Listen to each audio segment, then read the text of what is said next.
पुत्र से भी, पौत्र से भी, बाल बच्चों से सब संपन्न है, सब अच्छी इनकम आ रही है, लेकिन ये है कि समय नहीं। ये भगवान की ही परंपरा है। जहाँ पे सब कुछ है वहाँ समय नहीं है, जहाँ कुछ नहीं है वहाँ भगवान अपनी माया का भी विस्तार करते हैं। मैंने बहुत लोगों को ऐसे देखा है, कहते भी सुना है कि कथा तो कराना चाहते हैं, लेकिन कौन करेगा? करने वाला चाहिए, आयोजन करने वाला एक कार्यकर्ता होता है, नहीं कर पाते।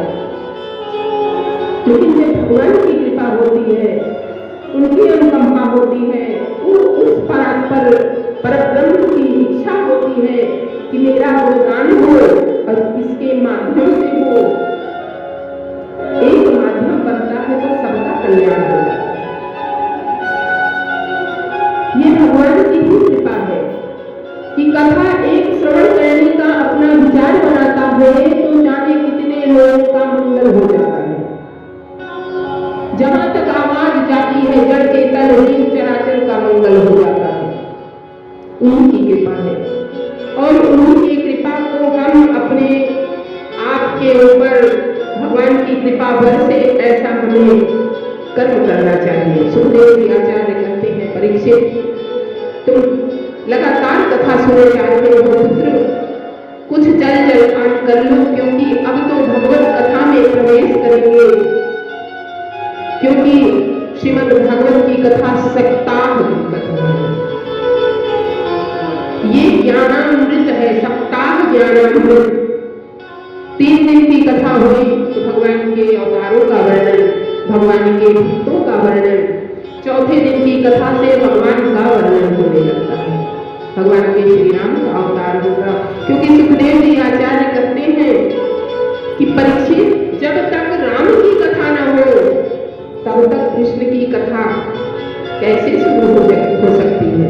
इसलिए 9वें स्कंध में श्री राम की कथा का विस्तार है, लेकिन सुखदेव जी आचार्य ने कहा है कि श्री राम की कथा को श्रीमद् भागवत में संक्षेप में ही कह करके आगे बढ़ के भगवान श्री कृष्ण की कथा, जो कि रसगुल्ले के समान है,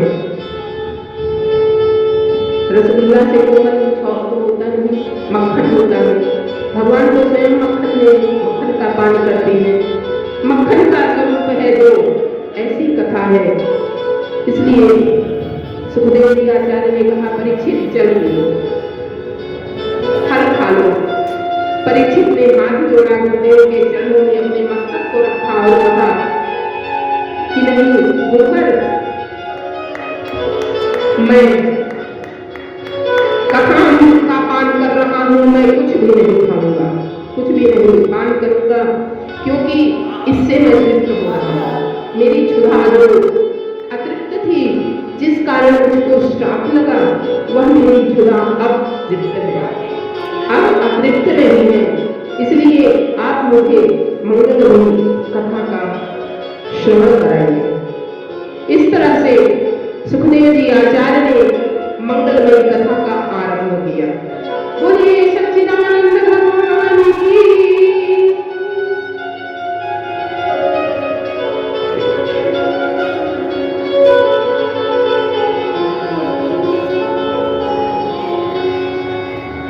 सुखदेव जी आचार्य ने कहा कि आज की कथा भक्ति और शक्ति दोनों की है। पहले भक्ति का दर्शन करके हम शक्ति का प्रादुर्भाव करेंगे, फिर उस परात्पर शक्ति में प्रवेश करेंगे। वह भक्त कौन है? भगवान का परम लाडला भक्त। मैंने कहा नभाग के पुत्र हुए, नाभि के पुत्र हुए नभाग के हुए अम्बरीश, ऋषभदेव महाराज, और ऋषभदेव के पुत्र हुए महाराज अम्बरीश, जो कि बहुत ही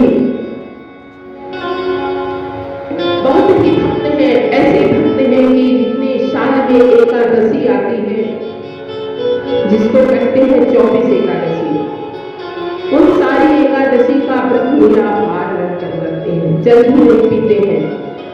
ऐसे भी एकादशी का व्रत करना चाहिए।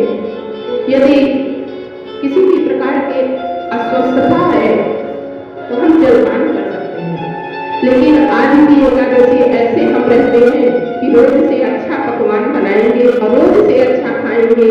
भगवान करे ऐसी एकादशी रोज खाए, रोज से अच्छा पकवान बनेगा घर में। एकादशी के दिन सब लोग उसका प्रसाद पान करते हैं। इस तरह से सुखदेव जी आचार्य ने कहा कि अम्बरीश जो है वे साल की 24 एकादशी का व्रत रखते हैं निराहार रहकर। और फिर सुबह जब द्वादशी होती है उसी में एकादशी का पारण होता है। हमेशा विचार करना चाहिए, त्रयोदशी स्पर्श न करने पाए, त्रयोदशी में हम पारण करेंगे तो हमारा एकादशी का फल निष्फल हो जाएगा, सारा फल निष्फल हो जाएगा। इसलिए एकादशी का व्रत हमें करना चाहिए और उसमें हम पारण करें तो भगवान के तुलसी दल से पारण करें। इस तरह से अम्बरीश जी महाराज का नियम है। नियम बहुत बड़ा होता है, नियम को ही कहते हैं। नियम संयम से बंधा व्यक्ति संत कहलाता है। और ये तो राजर्षि संत हैं, ऐसे बड़े संत हैं कि कहना ही क्या है। आज उन्होंने व्रत किया, जब से उन्होंने सूत्र संभाला तब से व्रत करते आ रहे हैं। आज उनके मन में विचार आया कि आज व्रत करें, कोई संत महात्मा आ जाए तो उनको भोजन कराएं फिर पारण करें। संयोग जैसा होता है, हम जैसी कल्पना करते हैं वैसे भगवान की कभी कृपा भी हो जाती है। संयोग बस दुर्वासा ऋषि चले आ रहे थे। दुर्वासा ऋषि बहुत बड़े संत हैं। दुर्वासा ऋषि चले आ रहे थे। दुर्वासा ऋषि को देखा तो उनके चरणों में गिर करके प्रणाम किया अम्बरीश जी महाराज ने। अम्बरीश जी ने जब प्रणाम किया तो दुर्वासा ऋषि से कहते हैं, राजन आपका भोजन मिल रहा है, आप आज मेरे यहाँ प्रसाद ग्रहण करिएगा। दुर्वासा ऋषि ने कहा, ठीक है राजन, मैं जा रहा हूँ, स्नान करके आता हूँ। सरस्वती के तट पर है, सरस्वती के जल में स्नान करने पहुंच गए। स्नान करते, पूजन करते, संध्या करते इतना समय व्यतीत हो गया कि उनको भान ही नहीं कि त्रयोदशी प्रवेश करने वाली है। कभी कभी होता क्या है कि सूर्योदय के साथ में द्वादशी और फिर त्रयोदशी लग जाती है, तो हमें द्वादशी में ही पारण करना है। जो उनके आचार्य ने उन्होंने कहा, राजन आप इतने दिन से इतना कठिन व्रत करते आए हैं, आप कम से कम पारण तो कर लें, क्योंकि त्रयोदशी स्पर्श करने वाली है, कुछ ही घड़ी शेष रह गया है। राजा सोचने लगा, कैसे पारण कर लूं, मैंने निमंत्रण दिया है। आचार्य ने कहा कि आपने ठीक है निमंत्रण दिया है, आप कुछ और नहीं, भगवान के चरणों की तुलसी दल लेकर के उसका पान कर ले। भगवान के चरणामृत से तो आपकी एकादशी सुरक्षित हो जाएगी। आचार्य के कहने पर महाराज अम्बरीश ने जो तुलसी लेकर के भगवान के चरण के अमृत को लेकर के, जो इस भगवान का स्नान कराया हुआ जल है, पंचपात्र से लेकर के तुलसी दल में रख करके जो ही पान किया, तुरंत दुर्वासा ऋषि का आगमन हो गया। दुर्वासा ऋषि का आगमन हो गया, दुर्वासा ऋषि आ गए। जब दुर्वासा ऋषि आए तो उन्होंने कहा, राजन तुमने मुझे निमंत्रण दिया और तुमने स्वयं भोजन कर लिया, मैं तुमको नहीं छोड़ूंगा।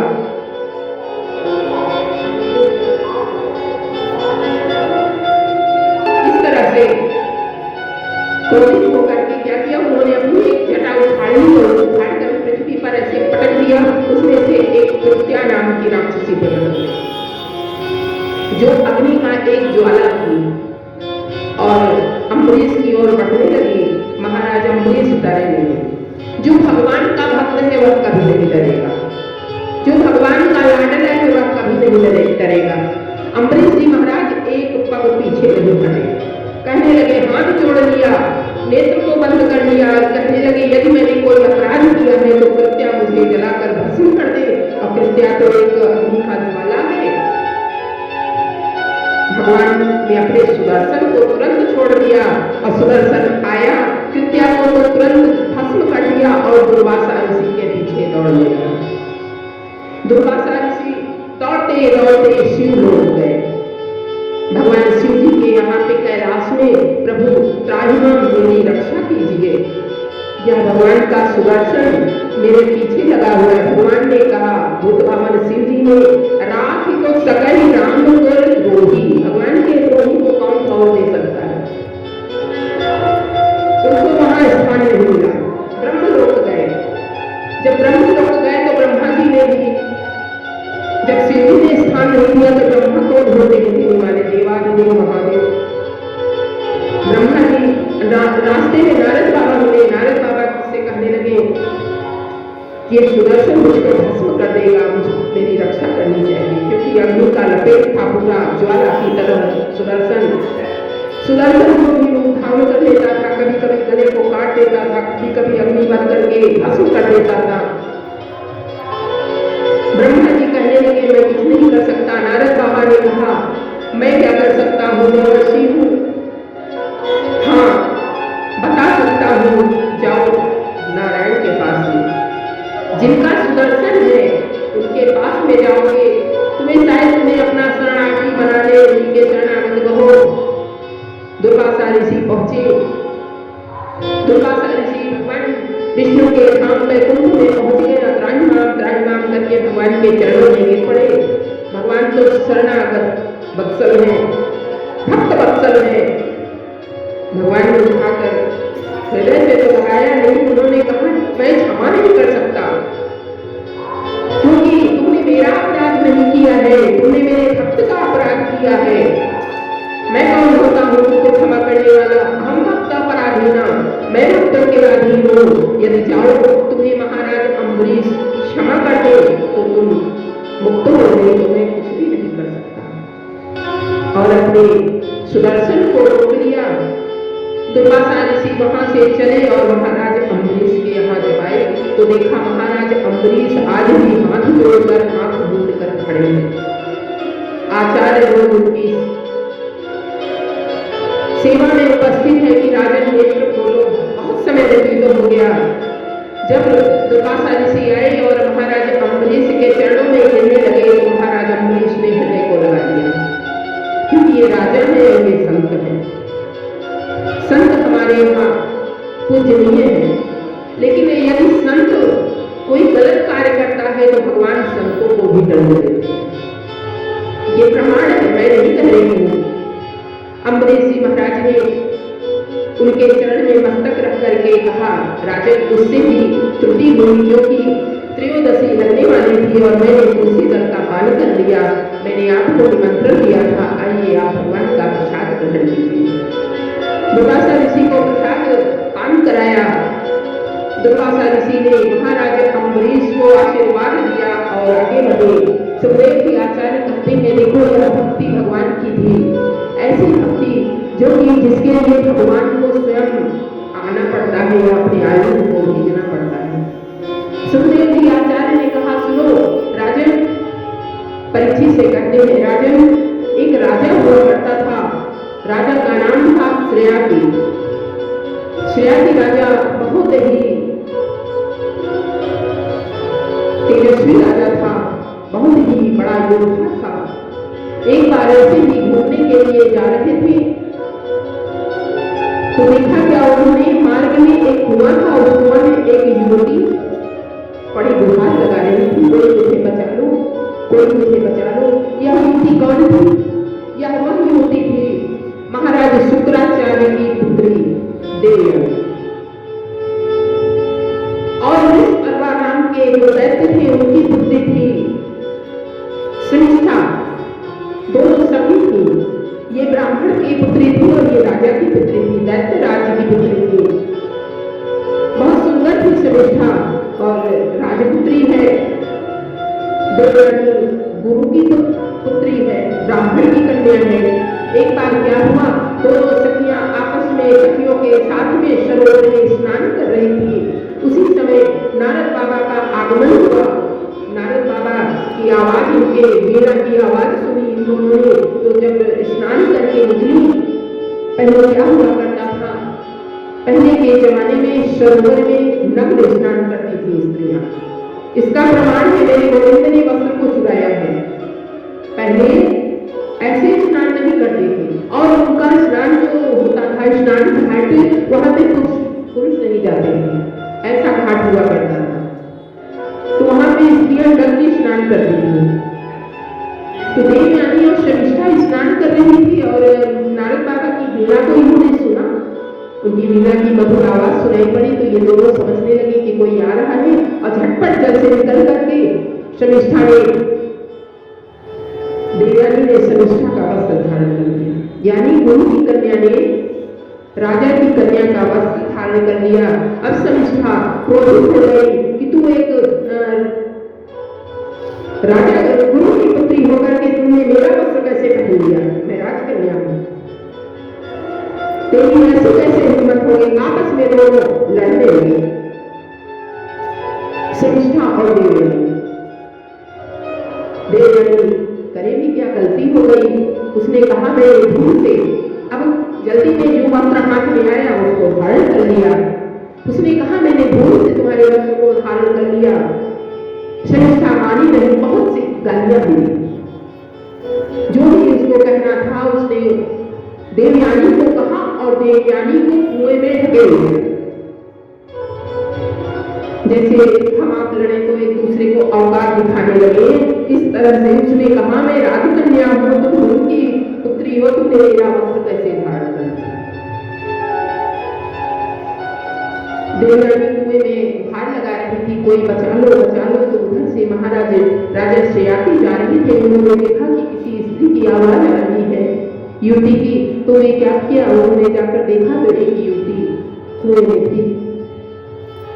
राजा ने अपना हाथ बढ़ाया तो वह कन्या बाहर आई। जब बाहर आई तो देवयानी ने कहा राजन, मैंने आज तक किसी भी पराये पुरुष का स्पर्श नहीं किया है, आज आपने मेरा स्पर्श किया है, मैंने आपको छुआ है, आपने मुझे मेरी जान बचाने के लिए ही अब आपको मुझसे विवाह करना पड़ेगा। राजा शयाती ने कहा ठीक है, शुक्राचार्य की पुत्री है, दैत्य गुरु की पुत्री है। अपने पिता से जाकर देवयानी ने सारी घटना का विवरण किया। शुक्राचार्य से कहती है पिताश्री, मेरा विवाह जब राजा शयाती से हो तो शर्मिष्ठा मेरी दासी बनकर चले। शर्मिष्ठा जो राजकन्या है यह मेरी दासी बनकर मेरे साथ चले, तभी मैं विवाह करूंगी। शुक्राचार्य ने जाकर के विस्परवा दैत्य से कहा कि राजन, आपकी पुत्री मेरी पुत्री की दासी बनकर के उसके ससुराल जाएगी, और अगर ऐसा नहीं करोगे तो मैं तुम्हारे राज्य को नष्ट कर दूंगा, क्योंकि गुरु में बड़ी ताकत हुआ करती है।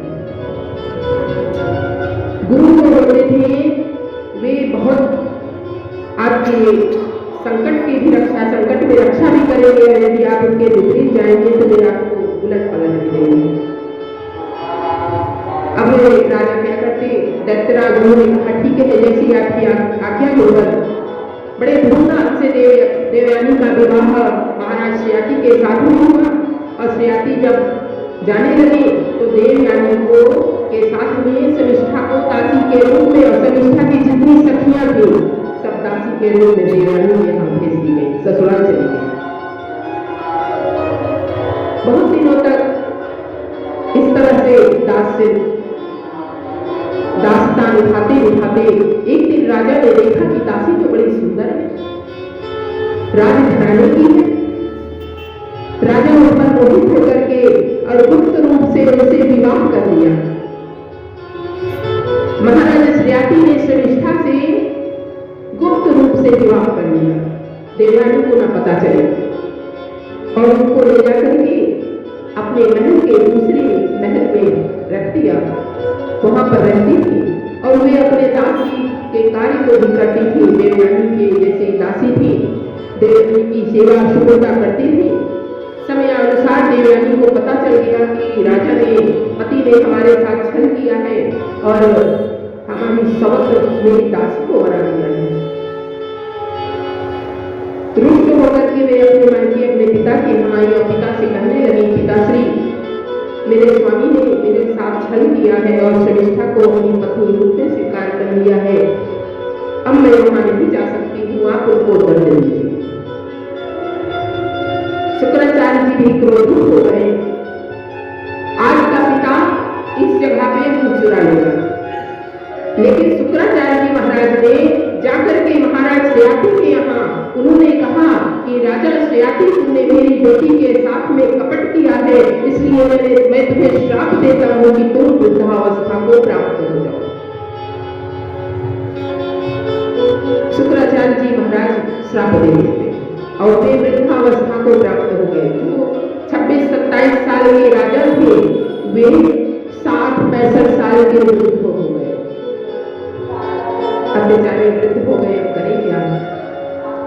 राजा ने कहा शुक्राचार्य जी महाराज से, आपने मुझे वृद्धावस्था का श्राप दिया है तो आपकी बेटी भी तो मेरी पत्नी ही है, ठीक है? शुक्राचार्य जी ने कहा ठीक है, मैंने श्राप दिया है, इसका निवारण ये है, तुम्हारे पास 5 पुत्र हैं। महाराज श्रेयाती के 5 पुत्र थे, 2 पुत्र थे शमिष्ठा से, 3 पुत्र थे देवयानी से। 5 पुत्र में सबसे बड़े देवयानी के पुत्र का नाम था यदु और शमिष्ठा के 2 पुत्रों में सबसे छोटे का नाम था पुरु। बीच के पुत्रों का नाम थे लेकिन वर्णन नहीं है, यदुवंश का वर्णन है और पुरुवंश का वर्णन है। महाराज जाकर के अपने बड़े पुत्र से कहने लगे, बेटा मैं वृद्धावस्था को प्राप्त हो गया हूँ, मैं जीवन का उपभोग नहीं कर पाया हूँ, तुम मुझे अपनी युवावस्था प्रदान कर दो। यदु ने कहा नहीं, मैं युवावस्था नहीं दे सकता, मेरी युवावस्था लेकर के मेरे माँ के साथ में आप रिश्ता बनाएंगे तो मुझे आपको दोष लगेगा। वे बहुत विवेकी थे, उन्होंने सोचा ठीक है, पिताजी दुखी है, उन्होंने अपनी युवावस्था अपने पिताजी को प्रदान कर दी। सुखदेव जी महाराज कहते हैं कि परीक्षित अपने पुत्र की युवावस्था लेकर के महाराज श्रेयाती ने सैकड़ों वर्ष काम को उपभोग किया, लेकिन काम की तृप्ति नहीं हुई, काम की तृप्ति नहीं हुई। आग कैसे बुझेगी जब आप आग में घी डालोगे? इसी तरह से काम की तृप्ति नहीं हुई, उनको बड़ी ग्लानि हुई, मैं कैसा पिता हूँ। सैकड़ों वर्ष के बाद ग्लानि ऐसे हुई कि मैं कैसा पिता हूँ, धिक्कार है मुझ जैसे पिता पर। मैंने अपने पुत्र की आयु लेकर के, उसकी युवा अवस्था लेकर के मैं स्त्री संग उपभोग कर रहा हूँ और वे दुखी हुए। उन्होंने अपने पुत्र पुरु से कहा, बेटा तुम अपनी ये युवा अवस्था वापस ले लो। इस तरह से महाराज श्रेयाती अपनी युवा अवस्था प्रदान कर दिया अपने पुत्र को और वृद्धावस्था लेकर के वन में जाकर के भगवान के नाम का चिंतन शोधन स्मरण करते करते भगवत पद को प्राप्त हो गए। और शमिष्ठा अपने पुत्र को सुंदर उपदेश दिया, यहीं से कुरुवंश का प्रादुर्भाव होता है। देवयानी ने अपने पुत्र को सुंदर उपदेश दिया और यहाँ से ही यहीं से यदुवंश होता है। सुखदेव जी आचार्य ने कहा, ये तो बहुत भक्ति और शक्ति की परिभाषा बताई मैंने। अब देखो, एक स्त्री थी, उसका नाम था दमयंती। दमयंती बड़ी सुंदर थी और सगोर थी, उसमें सर्वकार्य सिद्ध थी दमयंती। एक बार स्वयंवर रचा दमयंती ने, उन्होंने देखा महाराज नल बहुत सुंदर है, नल से विवाह करने की ठान ली और पिता से कहा, पिता स्वयंवर होगा और मैं नल के गले में, पहले से ही सुनियोजित कार्य था, मैं महाराज नल के गले में ही वरमाला डालूंगी। पिता ने कहा ठीक है पुत्री, और स्वयंवर रच दिया गया। महाराज नल आकर के बैठ गए परीक्षा लेने के लिए। नल ने 4 लोगों को और बुला दिया जिन्होंने नल का रूप धारण कर लिया। अब वहां पर 5 नल बैठे हुए थे एक ही रूप में। स्वयंवर था, अपने जिनको मरा है, जिनको हृदय में चाहा है, उन्हीं के गले में वरमाला डालनी है, पहचान कैसे हो। दमयंती ने हाथ में वरमाला लेकर के स्वयंवर में घूमी और 5 नल वहां जाकर रुक गई, इसके गले में वरमाला पड़नी चाहिए। सोचने लगी, जब चरण को देखा, चरण देखा अपने स्वामी के, तो पहचान गई और उनके चरण को स्पर्श करके उन्हीं के गले में वरमाला डाल दिया। चारों देवता प्रकट हो गए और वरदान दे दिया, देवी तुम तो परम सती हो। 5 पुरुष एक जैसे बैठे हो, उसने अपने पति को चरण से पहचान लिया। इस तरह से नल के साथ विवाह हुआ और जाकर के रहने लगी। एक समय आया कि नल को श्राप लग गया। एक सर्प था कर्कट नामक, जो बहुत विषैला होता है, उसने नल को डस लिया। और जब नल को डस लिया तो नल का जो सुंदर स्वरूप था वो बिल्कुल काला हो गया। बेचारी करेंगे अपने पति को लेकिन ढूंढती रही, मेरा स्वामी कहाँ चला गया। वे मुझ छुपा के भाग गई, सोचने लगी मैं इतना सुंदर था, मेरी पत्नी क्या मुझसे प्रेम करेगी। वे चले गए, बड़ी सुदूर वन में जाकर के रहने लगे। इसी तरह से वे अपने पति को ढूंढते ढूंढते जब वहां पहुंची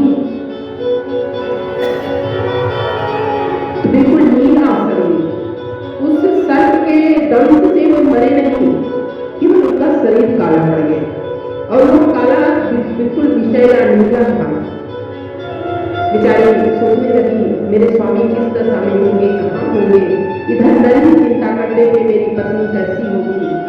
लेकिन वे वहां से चले आए, ढूंढते ढूंढते वे जब वन में पहुंची तो वहां पर भी उन्होंने परीक्षा लेने के लिए अपने पत्नी की देखा कि मेरी पत्नी मुझे ढूंढते ढूंढते यहाँ आई है, और उन्होंने अपने पत्नी की परीक्षा लेने के लिए बैठ गए कि देखो इस रूप में क्या मेरी पत्नी मुझको पहचान सकती है।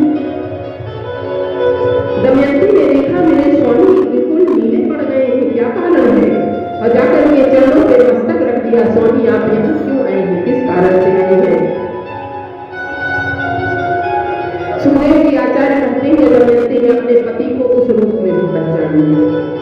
इस तरह से उनका राज्य उनको वापस मिला, वे आए, राज्य करने लगे, राज्य कार्य को संभाला।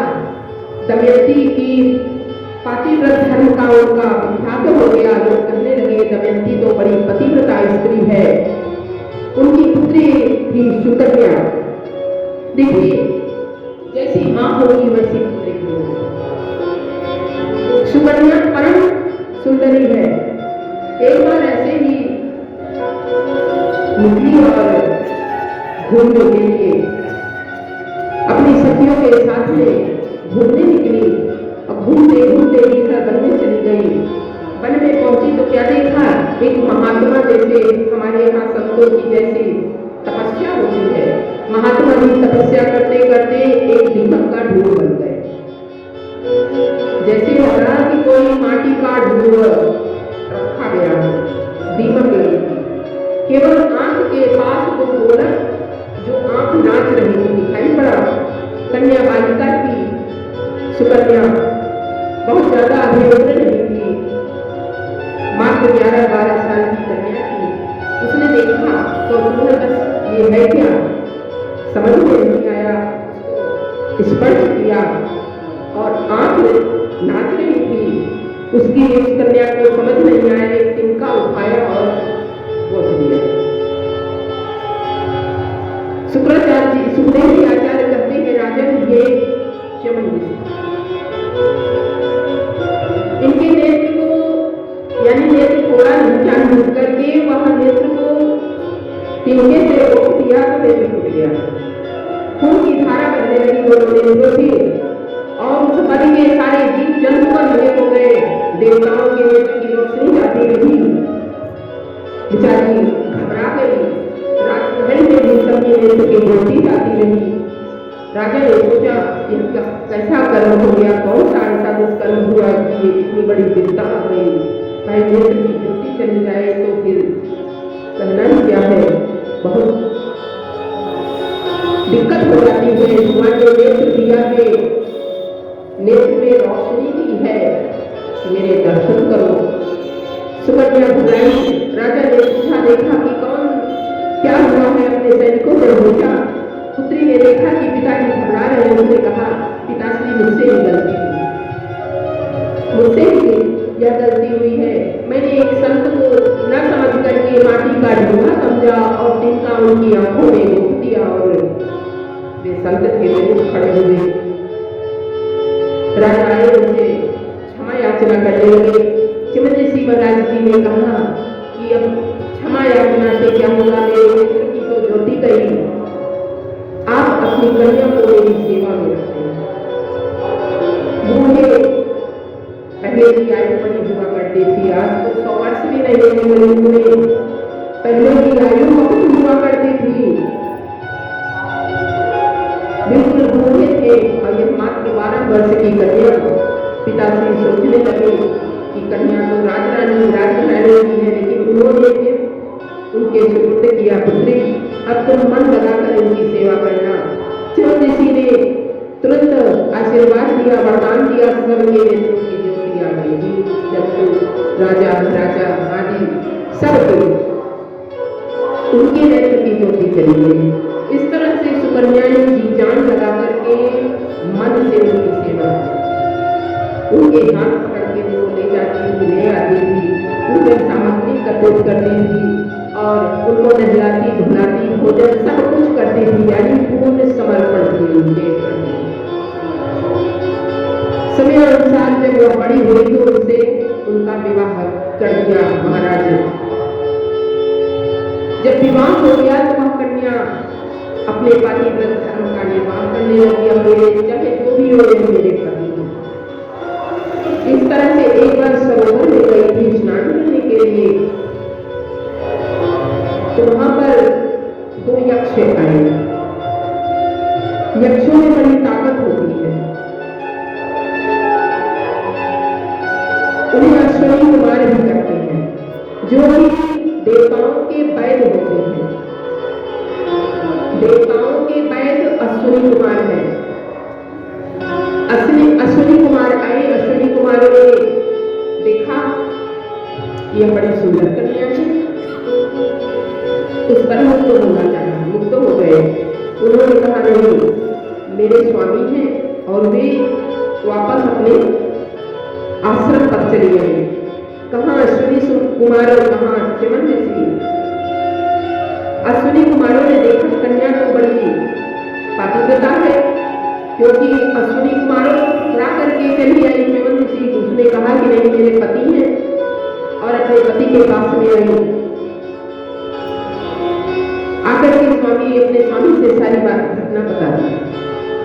पति से कहा कि ऐसी ऐसी बात है और अश्विनी कुमार आए थे, ऐसे प्रस्ताव रखा विवाह का। चिमन ऋषि ने कहा, अश्विनी कुमार आए थे, अश्विनी कुमारों से तो मिलना चाहिए, वे तो वैद्य हैं देवताओं की। आज जब फिर सरोवर की ओर गई, क्योंकि इनको भाग नहीं हो रहा है यज्ञ का, ये यहाँ वहां फिर रहे हैं कि कोई हमें यज्ञ का अधिकारी बना दे। आज कन्या ने जाकर के अश्विनी कुमारों से कहा कि आप चलिए मेरे पति से मिलिए। अश्विनी कुमार आश्रम पर आए और चिमन ऋषि से मिले तो चिमन ऋषि के चरणों में गिर पड़े। महाराज आप तो बहुत ही पहुंचे हुए संत हैं, आप मुझे यज्ञ का हक दिलाइए। चिमन ऋषि ने कहा कि ठीक है, तुम मेरे नेत्रों को ठीक कर दो, मैं तुम्हें यज्ञ का हक दिलाऊंगा। अश्विनी कुमारों ने उनके नेत्र को ही नहीं, उनको तो बिल्कुल सुंदर और युवा अवस्था प्रदान कर। अश्विनी कुमारों ने नेत्र ही नहीं सुंदर युवा अवस्था प्रदान कर दी और महाराज चिमन ऋषि ने उन्हें यज्ञ का भाग दिला दिया। इसीलिए सुरेश आचार्य कहते हैं कि ऐसे ऐसे संतों का स्मरण करना चाहिए और अश्विनी कुमारों का भी स्मरण करने से जीवन में रोग व्याधा नहीं हो जाती है।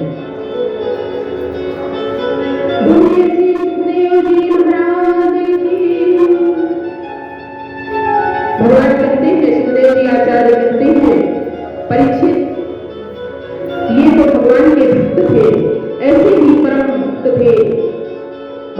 के जिनके यहाँ भगवान का प्रादुर्भाव हुआ ऐसे संत थे। महाराज अज के थे दशरथ, इन्हीं के कुल में भगीरथ हुए, जैसा कि मैंने वर्णन किया। ऐसा पुत्र जो कि गंगा को पृथ्वी पर लाकर के अपने 60,000 प्रभुओं को मुक्ति दिला दी। महाराज दशरथ जो थे बहुत चक्रवर्ती राजा थे। चक्रवर्ती राजा थे महाराज दशरथ। एक बार इंद्र को जब श्राप लग गया है, देवासुर संग्राम हुआ, तो इंद्र बार बार हार जा रहा था, देवता हार जाते थे। तो बृहस्पति देव ने कहा कि देखो